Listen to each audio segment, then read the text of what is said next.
alert system. All stations may now resume regular programming. For expanding its sphere of influence on infiltration instead of invasion, on subversion instead of elections, on intimidation instead of free choice, by a monolithic and ruthless conspiracy. So people assume we are just going back to the good old world which we had, and everything will be normal again in how we are used to normal, in the old fashion. This is, let's say, fiction. It will not happen. In a volatile transition, many have turned to this Antonio Gramsci's memorable quote, "The old is dying, but the new is not yet born." And we stand at the crossroads. The fight for open society values today does not lie in recovering the old world. This is not a crisis that will be calmed down by top-down reforms that will revive all those old structures and multilateralism or nostalgically rebuild that which is broken. So the task ahead of us is now to discover a new moral imagination.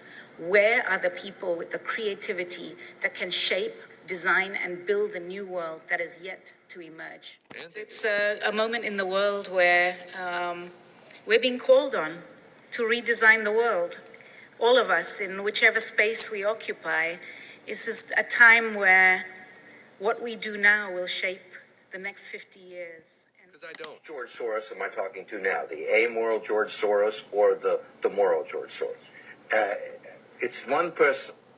It's one person who at one time engages in amoral activities and at the rest of the time tries to be moral and basically there to make money. I cannot and do not look at the social consequences of what I do. Now, your company helped to track and kill Osama bin Laden. You know, we can never. I'll tell you, the closest thing to an answer is there are when you look at when you open the paper and look in the news about these kind of things, there's a 2/3 chance, depending on the country involved, that somehow my company was involved. As I saw operations of the emergency alert system, all stations may now resume regular programming.